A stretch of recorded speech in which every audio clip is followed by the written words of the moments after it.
ذكر الإمام الصادق في كتاب كامل الزيارات. ذكرنا القسم الأول يا من قصنا بالكرامة، ونكمل يقول: وسرور ادخلوا على قلب نبيك وغيظا.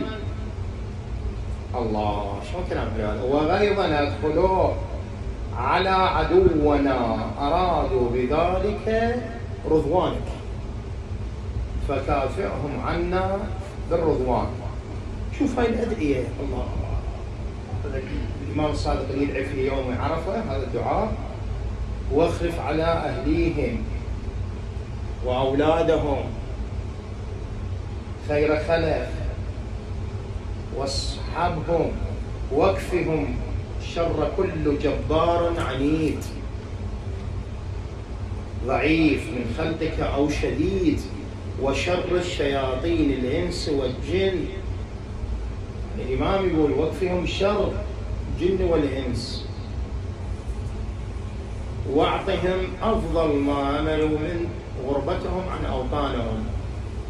أعطيهم أجرهم، ذولا عافوا بيوتهم وناسهم وإجوا لزيارة الإمام الحسين. إذا شئت النجاة فزر حسينا تلقى الإله قرير عيني فإن النار لم تمس جسما.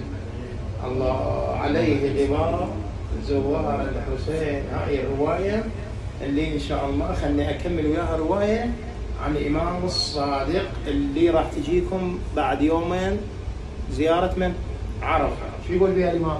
من خرج من منزله يريد زيارة قبر جد الحسين، الإمام الصادق يقول: إن كان ماشيا كتب الله له بكل خطوة حسنة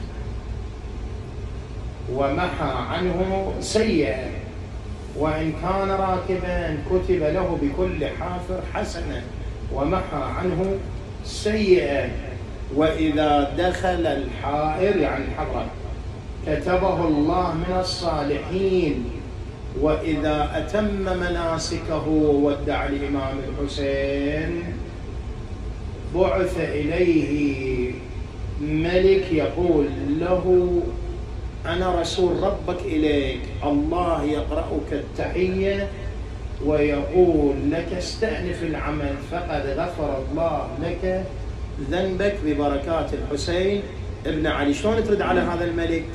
شلون ترد السلام؟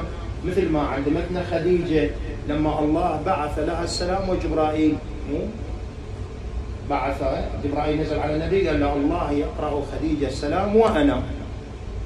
ايش قالت خديجة؟